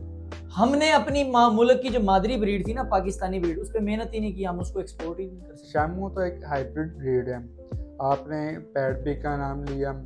अब मेरे ख्याल से मैंने भी उनसे बातचीत की थोड़ी बहुत, वो ये कहते कि हम लोगों ने रास्तों पे काम किया। किस पे काम किया? रास्तों के ऊपर, कि रास्ता बनाया कि कैसे हम अपना बर्ड एक्सपोर्ट कर सकते हैं। कहते हैं हमारे पास प्रोडक्ट तो अवेलेबल था, लेकिन हमने रास्ते भी बनाए कि हम कैसे अपना बर्ड अदर कंट्रीज में भेज सकते हैं। हमारे पाकिस्तान में आज तक मेरे ख्याल से एक्सपोर्ट के ऊपर किसी ने वर्किंग ही नहीं की। बर्ड शायद लोगों के पास अच्छे परिंदे पड़े हुए हैं, लेकिन किसी ने सोचा ही नहीं कि मैं यहाँ से पाकिस्तान से कैसे बर्ड बाइट भेजूँ। मैंने आज तक नहीं देखा कि परिंदा लाइव बर्ड बाइट जा रहा हो, सिर्फ ये देखा कि अंडे जाते हैं बाइट, वो भी जाते किस तरह के हैंड बाय हैंड। जी ऐसे ही है, और वो उन ममालिक में जाते हैं जहाँ वो चीज़ नापैद है, या जो हमारे करीब के ममालिक हैं, जो जिन्हें यूरोप से महंगा पड़ रहा है, वो पाकिस्तान से अंडे मंगवा लेते हैं। आज तक पाकिस्तान से एक्सपोर्ट जो चीज़ें हुई हैं ना, उसमें घोड़े हुए हैं, गाय भैंस हुई है, बकरी एक्सपोर्ट हुई है, मुर्गी एक्सपोर्ट नहीं हुई। इवन के हमने जो LSL लेयर है ना, वो भी इंपोर्ट कराई है। मजे की बात आज हमने जो वर्ल्ड रिकॉर्ड जिसने तोड़ा ना, ब्लैक ऑस्ट्रेलोप, वो भी एक्सपोर्ट कराई है। हमारे पास कोई ऐसी जेनेटिक ब्रीड नहीं है जिसको हम एक्सपोर्ट कर सकें। एक्सपोर्ट कैसे होगी? आपके पास पाकिस्तानी असील है, बड़ा टॉप क्वालिटी का है, नहीं आपके मुल्क में तो है ना, मुल्क में है ना, बहुत लेवल का मुर्गा है सर। शामू जैसी स्टैंडिंग है, 90 डिग्री पे शोल्डर रखता है, राउंड फेस है, सरियों वाली दुम है, खुले ताज है, बादशाह परिंदा है। आपने उस ब्रीड पे काम करना था, उसकी म्यूटेशन पे काम करना था, उसको मजीद अच्छे से अच्छा बनाना था, आप एक्सपोर्ट कर लेते। जो पाकिस्तानी ब्रीड है वो जिनके पास है, मैं देख सुनता भी रहा हूँ, लोगों से बातचीत भी करते थे उस टाइम, कहते थे कि हमने इसका अंडा भी नहीं तुम्हें देना। हाँ जी, वो इसका अंडा हिला के देंगे हम तुमको, तो आप ये ब्रीड बन जाए। मादी नहीं मैं तुम्हें दूंगा, मादी मैंने देनी नहीं, मरेगी तो मेरे पास ही मरेगी। वो लोग हम लोगों को नहीं देते, भी वो लोग कैसे बाइट भेजेंगे बर्ड? ये छोटी सोच के नतीजे। मैं आपको इसमें एक और इजाफा करूँ, एक उस्ताद से मेरी मुलाकात हुई, उसने कहा जी मेरा रिकॉर्ड है मेरे घर दा पर भी किसी को नहीं गया। मैंने वहां पे उसके स्ट्रेट फॉरवर्ड मुंह पे कहा, मैं कहा उस्ताद जी ये बहादुरी नहीं बेगैरती है, ये बुखल है। देखें अल्लाह और उसका रसूल मना कर रहा है कि बुखल ना करो यार, ठीक है। आपने किसी चीज, कोई अच्छी चीज आपके पास आ गई ना, उसको फैलाओ यार, सदका जारिया समझ के फैला दो कि यार ये मेरे मुसलमान भाई के पास है। देखें अल्लाह का नबी का फरमान है, मुसलमान वो है जो अच्छी अपने लिए पसंद करे, वही अपने मुसलमान भाई के लिए पसंद करे अच्छी चीज। अगर एक बंदे के पास अच्छा पाकिस्तानी असील था ना, तो उसको चाहिए था कि वो उसको दूसरों को भी देता, उसको बढ़ाता, ना कि बुखल करके अपने पास रख के उसको खत्म करता। और ये आपकी बात सही है, लोग अंडे भी नहीं देते सर। उसकी वजह ये है कि हमारे यहाँ शऊर ही नहीं है। पहली बात तो आपको ये बताऊं, ये तो 2019-20 से लेके 25 तक आप और मेरे जैसे पढ़े लिखे लोग इस फील्ड में आए ना, तो इस फील्ड को कोई अहमियत मिली है, कोई शऊर मिला है। अगर आप 2019 से पहले देखें ना, तो पता है लोग ओए कुकड़ रखे ने, कुकड़बाज है, ओ फिटे मुंह तेरे हुए, किसी लड़की भी नहीं दे रही, तू किसी, हाँ तुझे किसी ने रिश्ता नहीं देना। सर जब मैंने इस काम को शुरू किया ना, मेरे कई खानदान के लोग थे, कहते हमारे खानदान में तो कभी किसी ने मुर्गों का काम नहीं किया, अब ये मुर्गों का काम करेगा। हमने कभी समझा ही नहीं कि ये पूरी जामिया फील्ड है, ये एक पूरा जिसे कहते हैं ना, एक पूरा इल्म है, पूरी किताब है यार, इसको समझो, सीखो, इस पे करो। बुरा पागल नहीं है जो कर गया, तो उसने इस चीज को पढ़ा, समझा, सीखा। हम यहाँ इसको इंतहाई घटिया तरीन फेल समझते थे मुर्गे रखने को। तो यही वो वजूहात हैं जिस वजह से हमने तरक्की नहीं की सर सारी उम्र। हमने मुर्गे को सिर्फ लड़ाई तक रखा कि असील का काम है लड़ना। लेकिन आजकल जैसे कि लड़ाई पे पाबंदी है, और जो थाई वगैरह वो लोग इंपोर्ट करवाते ही इस वजह से कि उनको लड़वाएंगे, ठीक है। जब वो बाजी लगेगी उसके ऊपर, पालियाँ उनकी लगेगी, तो आप क्या समझते कि ये जो लड़वान के पैसे कमाना, क्या ये हलाल आता है कि हराम आता है? क्योंकि ये थोड़ा आप बताइए। सरासर हराम है अब्दुल्ला भाई। देखें एक चीज की फितरत है लड़ना, ये ना आपने उसमें रखी ना मैंने रखी, ये अल्लाह रब्बुल इज्जत ने रखी है। मुर्गे की, असील मुर्गे की फितरत में है लड़ना, वो नहीं दूसरे मुर्गे को बर्दाश्त कर सकता। ठीक है, अल्लाह पाक ने दो रास्ते दे दिए, एक नेकी का एक बदी का, और इख्तियार इंसान को दे दिया कि तुम्हें इख्तियार है, छूट है, जोन सा चाहो इख्तियार कर लो, मैं बाद में तुमसे हिसाब लूंगा। अब इसी तरह असील मुर्गा है, उसकी नेचर है लड़ना, तो भाई आप उसको शौक के लिए, आप उसको खूबसूरती के लिए, या आप उसको बिजनेस के लिए, इन तीन वजहों से रखो। लड़ाई के लिए क्यों उसको गलत कामों में इस्तेमाल करके हराम कमाते भी हो और उस जानवर के साथ भी जुल्म करते हो। और ये खाली सिर्फ लड़ाई ऐसे नहीं होती कि दो मुर्गे लड़वा दिए, सर जी 3-3 इंच का नाइफ लग के लड़ते हैं मुर्गे, जो कि एक मौके पे मरता है, और 5-5 लाख। ये मियाँ वाली साइड पे क्या होता है सर, आपने देखा है अक्सर वो बारीक बारीक कील बिखरे होते हैं, वो मुर्गों को चढ़ाए जाते हैं, 5-5 10-10 लाख पे बाजी लगाई जाती है। तो ये इस मुल्क का अलमिया है, जब तक ये इससे नहीं ना निकलेंगे तब तक ये कुछ नहीं कर सकते। ये अभी तक यहीं खड़े हैं कि एक ने मरना है, एक ने जीतना है, 5 लाख आने, 10 लाख आने। भाई थाईलैंड वाले तो काफिर हैं, वो तो मुसलमान है ही नहीं। अगर हम भी काफिर होते, मुसलमान ना होते, तो हम भी वो काम करते जो अल्लाह की नाफरमानी है।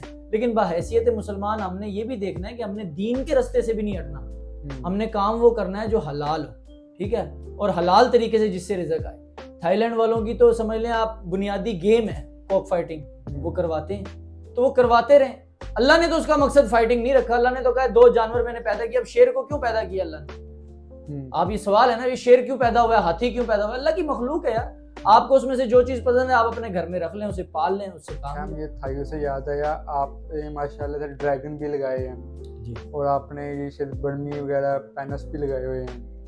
तो ये आप क्यों इस फील्ड में मतलब के आ रहे हो कि ये तो आपके जैसे बता रहे कि लड़ाना इनको हराम है, क्या ये किस वजह की बुनियाद पर ये सेल होता है बर्ड? अब्दुल्ला भाई 2 ही बातें हैं, एक ये मेरा और आपका या दीगर जितने भी काम है जो इम्पोर्टेड परिंदों का काम कर रहे हैं ना, हमारा मंशूर ये है कि लोगों की बाइंग पावर नहीं है 1.5 लाख 2-2 लाख का मुर्गा इंपोर्ट करवाना और उसको पाकिस्तान में ब्रीड कराना। ये चंद लोग हैं जिनको अल्लाह ने ये तौफीक दी है कि वो इम्पोर्टेड परिंदा लेते हैं, उसका पेयर लगाते हैं, उसकी ब्रीड को आगे सेल करते हैं। इसी तरह थाईलैंड, बर्मी, पेनस, वियतनाम, ये जितने बर्ड है ना, ये सारे इम्पोर्टेड हम लोग लेते हैं, उसको लेके ब्रीड करवाते हैं और ब्रीड करा के सेल करते हैं। हम ये नहीं कहते कि इसको आपने लेना है तो इसको लड़वाएं जाके, हम कहते हैं यार ये एक इम्पोर्टेड बर्ड है, इसको लो, अगर आपको इसका शौक है तो अपनी ब्रीड जो आपकी अपनी पाकिस्तान की ब्रीड है उसमें इसको मिक्स करो, इससे एक जदीद म्यूटेशन बनाओ और अपने बर्ड्स को जिद्दत दो। दुनिया चांद पे पहुंच गई, अगर आज आप घोड़े और तलवार से लड़ेंगे तो अमेरिका तो दूर से ही सर जी आपको उड़ा देगा ड्रोन से। आपको उसके लिए ड्रोन चाहिए ना, आपको उसके लिए टैंक चाहिए ना। तो सर इसी तरह दुनिया तरक्की कर रही है, हमारा सील भी तरक्की करे ना सर, ताकि दूसरे मुल्कों में जा सके। ये जो ड्रैगन है, ठीक है, ये love the dragon black skin, क्या ये अब आई है या किस मुल्क की ब्रीड है? क्या ये पाकिस्तान की ब्रीड है? ये बनी कैसे ब्रीड ड्रैगन ब्लैक स्किन? मेरी जितनी स्टडी है ना ड्रैगन के ऊपर अब्दुल्ला भाई, थाईलैंड में ये ब्रीड बनाई गई है। इसके अंदर इंडोनेशियन ब्लड शामिल किया गया, थाई के मुर्गों में इंडोनेशियन ब्लड डाला गया जिससे इसका गोश्त मीट ब्लैक हो गया, ठीक है। उस पे इसका ड्रैगन का मीट भी ब्लैक काला से गोश्त है, हमने खा के भी देखा है। इवन के होलो बोन्स हैं इसकी, वो भी काली हैं, आप काटे बोन के अंदर से भी काली है। हाँ जी, इसका प्योर ब्लैक मीट है, स्किन ब्लैक नहीं होती, स्किन ब्लैक नहीं, अंदर से गोश्त भी काला है इसका। और ये भी खा के चेक करके फिर आपको बता रहे हैं, और बड़ा मजे का गोश्त होता है इसका। अच्छा, मैं आपको एक इंटरेस्टिंग बात बताऊं, ये थाईलैंड ने ड्रैगन डेवलप किया। सर जी थाई में कोई ना कोई ऐसा जहन का बंदा बैठा है जो बर्ड्स ना सिर्फ फाइटिंग के लिए नहीं डेवलप कर रहा, वो उससे अद्वियात भी बना रहे हैं। मेरे एक जानने वाले हैं डॉक्टर खिलजी साहब, जो कि शहीद बेनज़ीर भुट्टो वेटनरी यूनिवर्सिटी नवाब शाह में ना सर डायरेक्टर हैं। वो मेरे पास मेरे फार्म पे आए, उन्होंने आके मुझे बड़ी इंटरेस्टिंग चीज़ें बताई। उन्होंने कहा मोइज़ भाई, शामू के मीट से दमे की दवाई बना रहे हैं हम, गवर्नमेंट रिसर्च कर रही है इस काम पे, शामू के मीट से दमे की दवाई बन रही है। ड्रैगन जो आपका बर्ड है ना ब्लैक, और अयाम सिमानी, ये दोनों के ब्लैक मीट होता है, इससे हम आयरन की डेफिशिएंसी जो हो जाती है ना इंसानों में, उसकी मेडिसिन तैयार कर रहे हैं। सर जी मैं इतना हैरान हुआ कि यार यहाँ तो ड्रैगन को सिर्फ फाइट के लिए सुपर नेक लॉकर है कि वैली है कि क्या है, उसमें यूज करा जा रहा है, या हम लोग ब्रीड करवा के उसको उसकी ब्रीड को सेल कर रहे हैं। ये नया नहीं है, ये मुतारिफ अभी चंद सालों में हुआ है, ये बहुत पुराना। पाकिस्तान में 14, 15, 16 में ये थे बर्ड, लेकिन वही चंद लोगों के पास थे जो लोग फाइट करवाते थे। लेकिन डॉक्टर खिलजी साहब ने मुझे हैरान कर दिया। उन्होंने कहा कि आप लोग इन ब्रीडों पे मेहनत करें, इनकी प्रोडक्शन को बढ़ाएं, इनकी मिकदार को बढ़ाएं, ठीक है। ये बर्ड इंशाल्लाह एक दिन हमारी इन चीज़ों में काम आएगा कि हम इससे अद्वियात भी बनाएंगे, हम इसे उन्होंने अगली बड़ी इंटरेस्टिंग बात की, उन्होंने कहा शामू को ना मिस्री गोल्डन के मुकाबले में मीट पर्पज के लिए भी गवर्नमेंट रिसर्च कर रही है सरकारी तौर पे कि इसको मीट पर्पज के लिए यूज करें। वो कैसे? वो कहते हैं गोल्डन मिस्री का आप जानवर डालते हैं, वो 6 माह में 1000 ग्राम, 1100 ग्राम, 1200 ग्राम पे जाता है, लेकिन आपका शामू 4 माह में 2 kg प्लस चला जाता है। तो वो कह रहे हैं अगर हम इसका एंड यूज मीट भी रखें ना, और उसका गोश्त जो है वो मटन के बराबर ही रखता है शामू का।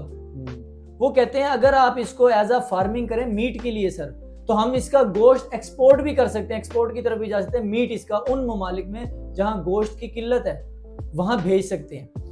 उन्होंने कहा कि शामू आपका 4 to 5 मंथ में 2 kg प्लस चला जाता है अगर आप उसको प्रॉपर मुतवाजन ग़िज़ा दें। मैंने कहा जी बिल्कुल ऐसे ही है, और आपने भी माशाल्लाह रिसेंटली व्लॉग तैयार किया, आपको पता ही है कि शामू चौथे से 5वें महीने में कितने हाइट और वेट में चला जाता है। तो सर जी यही बात है कि अगर वो लोग गवर्नमेंट इस काम पे रिसर्च कर रही है तो हमें भी थोड़ा सा तहम्मुल और साथ ये देना है कि इसकी अच्छी म्यूटेशन को बनाना है, ब्रीड कराना है, ताकि हमारा मुल्क भी इसको इस तरह नहीं तो इस तरह एक्सपोर्ट पे ले जाए कि इसका मीट एक्सपोर्ट हो, इसके मीट से मेडिसिन बने और दीगर चीज़ों में ये यूज़ हो। सही, मतलब कि आप कहना चाह रहे हैं कि आगे पोल्ट्री में काफ़ी कुछ अमेजिंग चीज़ें आएगी सर। बड़ी, मैं तो यकीन माने मुझे बड़ी जुस्तजू रहती है सीखने की। मैं तो बड़े बड़े डॉक्टर से, डायरेक्टर से मैं नहीं जी सकता, उनसे मिलता भी हूँ, बात भी करता हूँ। मुझे जाना भी पड़े ना, अपना जान माल वक्त लगा के मैं जाता हूँ और सीख के समझ के आता हूँ कि सर जी हम कोल्लू के बैल की तरह लगे तो हुए हैं, आखिर इसका कुछ वो है आगे एंड यूज क्या है, गवर्नमेंट इस लेवल पे क्या। अब आपको एक और बात बताऊं, RIR ऑस्ट्रेलिया की एक ब्रीड है, ठीक है जी। गवर्नमेंट ऑफ पाकिस्तान RIR का अंडा एक्सपोर्ट कर रही है सऊदीया को, ये गवर्नमेंट लेवल पे एक्सपोर्ट हो रहा है, डॉक्टर साहब ने मुझे बताया। और उन्होंने बड़ी मजे की इंटरेस्टिंग बात बताई, उन्होंने कहा जी अगर आप लोग अपने असील्स को बेहतरीन तरीके से प्रोडक्शन कराएं, जैसा एक मेयार है इंटरनेशनल मार्केट का, उस तरह प्रोडक्शन करवाएं, उस तरह इसको तैयार करें और इसको मार्केट में आप पेश करें ना, तो हम लोग आपका साथ देंगे इंशाल्लाह, एक प्लेटफॉर्म देंगे जहां से आप इसको एक्सपोर्ट कर सकते हैं। बर्ड एक्सपोर्ट नहीं होगा उसका, या तो मीट एक्सपोर्ट होगा या एग एक्सपोर्ट होगा, या उसके एग से मीट से आप मेडिसिन बनाएंगे। सही जी, मतलब कि आप कहना चाह रहे हो कि जो असील है, शामू है, ये एक किस्म का पोल्ट्री लेवल पे आ जाएगा। बिल्कुल इसी तरह ही है इंशाल्लाह।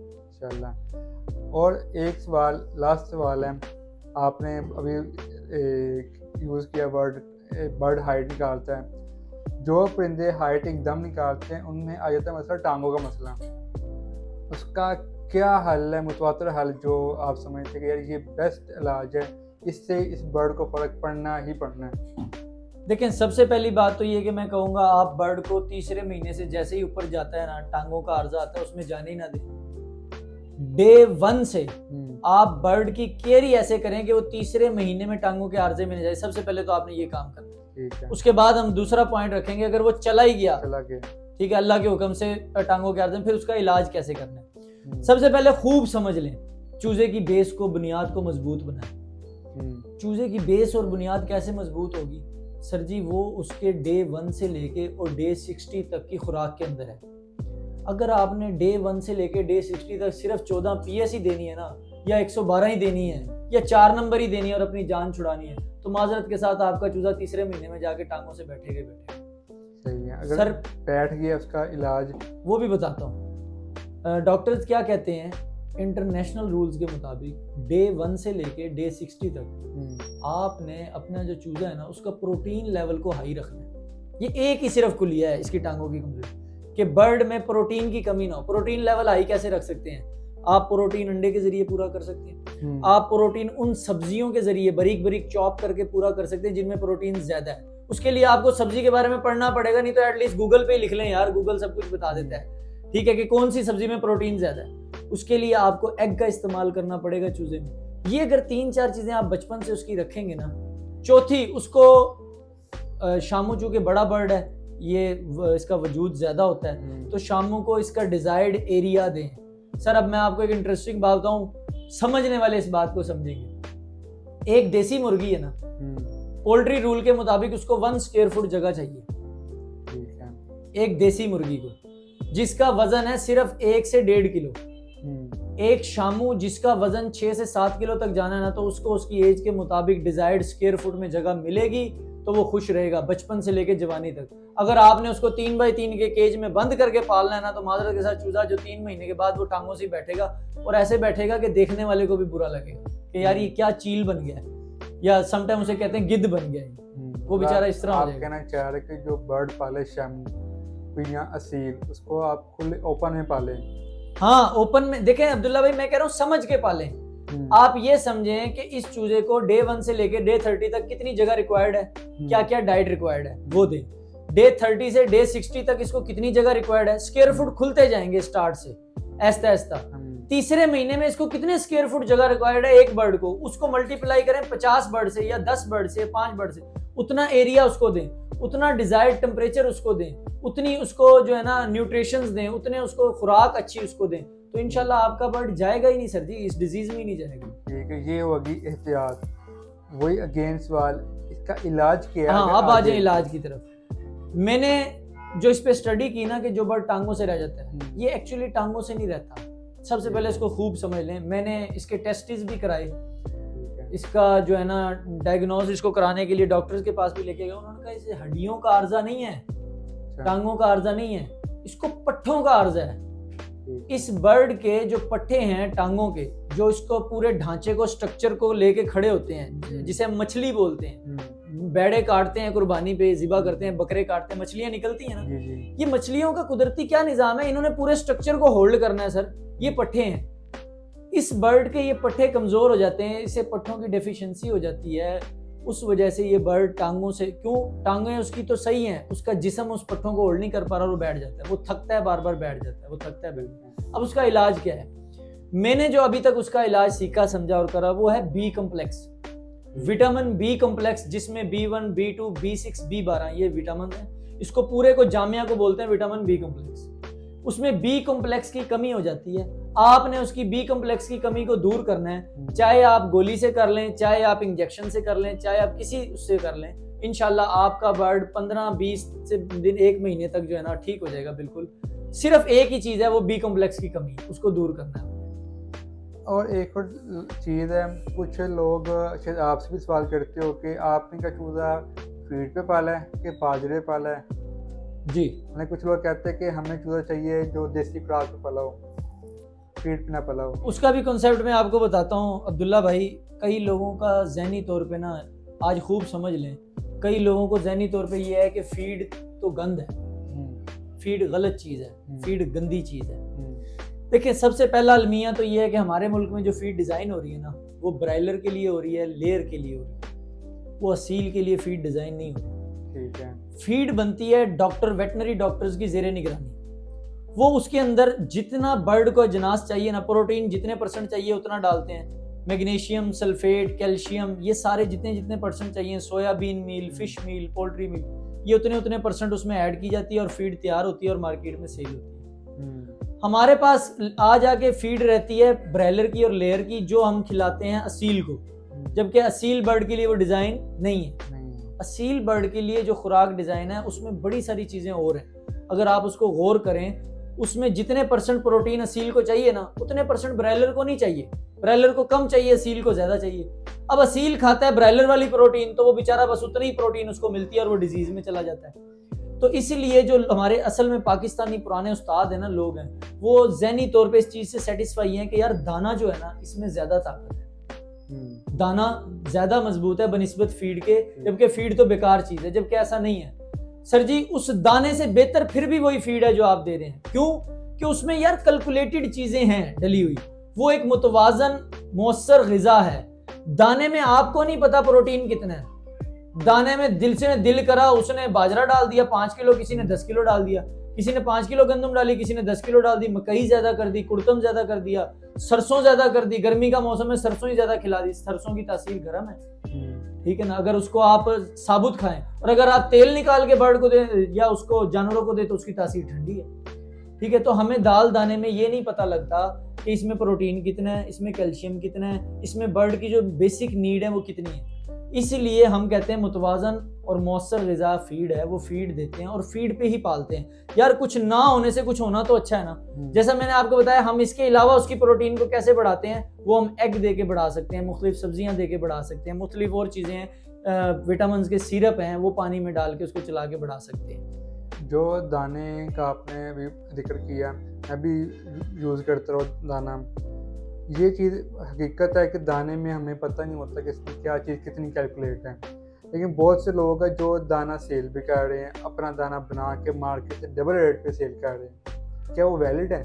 क्या उन्होंने इस पर रिसर्च किया प्रॉपर? मैं आपको बताता हूँ, वो दाना ना अपनी नज़र में बेहतरीन और अच्छा बना के सेल कर रहे हैं। वो एटलीस्ट आपको चावल के ऊपर ग्रीन रंग नहीं मिलेगा जिसको मूंग की दाल बनाया हो, ठीक है, वो उससे तो अच्छा है, इसलिए वैलिड है कि उन्होंने हलाल तौर पे अपने यानी कि समझ लें मेहनत से सही अजनास खरीदे और उनको आपस में मिक्स कर दिया अपने जहन के मुताबिक और सेल कर दिया। सर वो उस दाने के साथ आपको वो पर्ची तो नहीं देते जिसके ऊपर सारे इंग्रेडिएंट लिखे हो और उस इंग्रेडिएंट की परसेंटेज लिखी हो?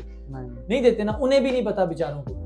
क्योंकि हमारे जो मुल्क का बर्ड है ना असील, वो है टैंक, उसको कहते हैं तोप। आपको एक मजे की बात बताऊं, इंपोर्टेड परिंदा सबसे पहले बीमारी पकड़ता है, हमारे मुल्क का परिंदा आखिर तक लड़ता है लेकिन बीमार नहीं होता। अच्छा अगर बीमार हो भी जाए ना तो बड़ा माइनर सा ट्रीटमेंट उसको देते हैं, वो ठीक हो जाता है। तो हमारे जो मुल्क के पुराने ब्रीडर है ना, उन्होंने दाल दानों पे बर्ड पाले हुए, मुर्गे पाले हुए दाल दानों पे, और उन्होंने ये कोशिश की है दाल दाने में जितनी अच्छी चीजें हम डाल के दे सकें। सर बादाम बहुत अच्छा है, रोज खाया करें किलो बादाम। रोटी क्यों खाते हैं?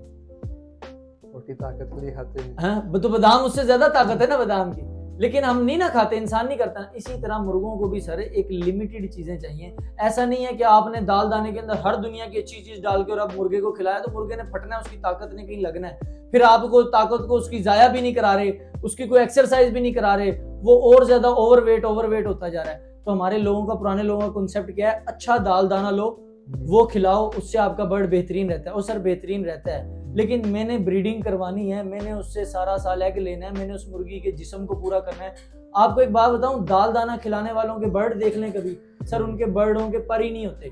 यहाँ से गर्दन नेक नंगी होगी, पोटा नंगा होगा, कमर नंगी होगी, उनकी मुर्गियां प्लकिंग की बीमारी होगी, उनकी अंडे तोड़ के पीने की बीमारी होगी।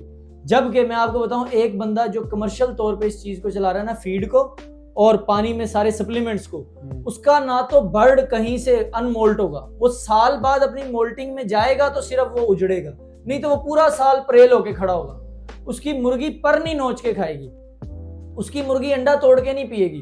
क्यों? कि मुतवाजन कमर्शियल और मौसर ग़िज़ा चला रहा है वो, बनिस्बत के दाल दाने वालों के। मैंने अक्सर लोगों के शेडों में देखा है, सर जी वो दाल दाना तो बर्ड इतना इतना खा लेता है, लेकिन बर्ड के ऊपर पर ही फेदर्स ही नहीं है। वो क्यों नहीं है? कि सर उसके अंदर वो ताकत ही नहीं आ रही जो उसके जिस्म में परों को मिलनी है। देखें, विटामिन ई, सेलेनियम, ये हमने सुना है, बल्कि डॉक्टर कहते हैं कि आपके बालों के लिए, हेयर के लिए बहुत अच्छा है। इसी तरह स्किन के लिए बहुत अच्छा है। इसी तरह विटामिन ई जो है ना, ई और सेलेनियम, ये आपके बर्ड्स के फेदर्स के लिए, उनकी स्किन के लिए बहुत अच्छा है। जैसे हमारे स्किन पे खुश्की आती है ना, उसी तरह बर्ड्स की भी आती है। जैसे हमारे बालों की ग्रोथ रुकती है, वैसे बर्ड्स की भी रुकती है। सारे काम वही हैं, सिर्फ जिस्म अलहदा है और उस जिस्म की तरतीब अलहदा है, उसके अज्जा अलहदा है, बाकी इफेक्ट सारी चीजें होती हैं। बर्ड को भी B1, B2, B6 चाहिए, बर्ड को भी A, D, E के चाहिए, बर्ड को भी E चाहिए और इंसान को भी चाहिए। अच्छा, एक हम इस आखिरी सवाल करते हैं, काफ़ी लंबा हो गया, देखने वाले भी शायद आगे हो या मज़ा भी उनको आ रहा होगा। सर्दियाँ इस टाइम मौजूद हैं, अभी स्टार्ट हुई है, ठीक है, दिसंबर का महीना है, तो आप क्या समझते हैं कि बर्ड को सर्दी में हम कैसे रखें और इसको सर्दी के लिए हम क्या खुराक दें? सर जी सबसे पहले तो खूब समझ लें, डॉक्टर्स कहते हैं बर्ड को सर्दी गर्मी एक डिजायर्ड टेम्परेचर चाहिए, ठीक है। वो कितना है? 25 से 30 डिग्री सेंटीग्रेड। ब्रीडर की बात कर रहा हूँ, आपने ब्रीडर रखा है, ठीक है, आपने उसको सर्दी गर्मी 25 से 30 डिग्री देना है। अगर वो 25 से कम जाना शुरू होगा तो बर्ड के लिए खतरा है, अगर वो 30 से ऊपर जाना शुरू होगा तो बर्ड के लिए खतरा है। ये सारी चीजों का हल ना सिर्फ एक चीज में है कि आपका जो भी सेटअप है, जो भी आपका फार्म है, इंडोर है या आउटडोर है, या जो भी केजेस हैं, उनके टेम्परेचर को हाइग्रोमीटर लगा के 25 से 30 के इन बिटवीन कर लें। मैं लिख के देने को तैयार हूँ, आपका बर्ड ना बीमार होगा, चाहे बाहर धुंधें पड़ रही हो, चाहे बाहर 42, 43 डिग्री पड़ रहा हो, गर्मी पड़ रही हो, लू चल रही हो, आपका जो डिजायर टेम्परेचर है वो 25 से 30 है, तो ना गर्मी में मसला होगा ना सर्दी में मसला होगा। सिर्फ एक कुलिया है कि अपने बर्ड को जो रिक्वायर्ड टेम्परेचर है ना उसे पूरा कर लें सर। मतलब कि सिर्फ इसका जो हल है वो रिक्वायर्ड टेम्परेचर ही है। Exactly sir. अब कुछ इलाके हैं कई लोगों के आउटडोर सेटअप हैं, उनसे नहीं होते टेम्परेचर कंट्रोल। सर देखें, अगर आउटडोर की आप बात करेंगे ना तो मैं आपको बताऊंगा कि जो हमारे शेडीज है ना, शेडीज वो सारे आउटडोर हैं देहातों में, जहाँ रज के जैसे पाला कहते हैं ना वो पड़ता है, सर्दी पड़ती है। सर उन लोगों ने क्या किया हुआ है, भट्टियां लगाई हुई हैं सर्दी में आग जलाते हैं और भट्टी जलाते हैं, उससे हीट को पूरा करते हैं। अगर आपका आउटडोर सेटअप है और आपको लग रहा है यहाँ ठंड ज्यादा है, तो यार ठंड में तो नहीं मरने दोगे आप जानवरों को। आप वहाँ लकड़ी जलाओगे, आग जलाओगे, कुछ ऐसा करोगे, उसको ढकोगे, मोम जामा शापर लगाओगे कि आप उस पूरे एरिया को कवर करके उसके टेम्परेचर को 25-30 के इन बिटवीन रखोगे, या एटलीस्ट 20 से 30 के इन बिटवीन तो रखोगे। चलो 5 डिग्री प्लस माइनस इधर से ले लेते हैं, टॉलरेंस 5 डिग्री इधर से ले लेते हैं। आप 20 से 30 तो रखोगे, कोशिश करोगे, या आपको 10 डिग्री में मरने के लिए छोड़ दोगे। ये तो सर हमने खुद देखना है ना कि उसके टेम्परेचर को कैसे बढ़ाना है और कैसे कम करना है। अब गर्मियों में जिन लोग, जहाँ पे मुल्तान वाले एरियाज जो हैं वहाँ, या सिब्बी जो है वहाँ कितनी सख्त गर्मी पड़ती है, बेइंतहा 55 डिग्री प्लस जा रहा होता है। वहाँ पे लोग क्या करते हैं सर, कूलिंग पैड्स लगाए हुए हैं, फैंस लगाए हुए हैं, ब्लोअर लगाए हुए हैं, उन्होंने सोलर पे काम चला रहे हैं वो लोग, कि उनका सारा दिन जैसे ही सूरज चढ़ता है सोलर के जरिए उनके कूलर चलते हैं और सूरज गरूब होने तक वो फ्री ऑफ कॉस्ट कूलर चल रहे होते हैं, ताकि उनका बर्ड सुकून, इत्मीनान और राहत में खड़ा रहे। जब ये सारी चीजें अवामिल वो करेंगे तो ले सकेंगे ना। गल होती आगे अब्दुल्ला भाई, सिर्फ एक मुर्गा मुर्गी पा लेने नाल तुसी महीने दा 35-40 हज़ार नहीं कमाना, तुसी ये सारे लवाजमात मुर्गा मुर्गी नू पूरे करने ने, देने ने, फिर जाके आप मुर्गा मुर्गी से अच्छी इनकम कमा सकेंगे। ठीक है मोहित भाई, आपका बहुत शुक्रिया कि आपने हमें ज्वाइन किया, और उम्मीद है कि देखने वालों के जो सवाल थे मोहित भाई के मुतल्लिक, तो कल उस्ताद के मुतल्लिक, वो इनको ज़रूर मिल गए होंगे उनका जवाब। अल्लाह हाफिज़।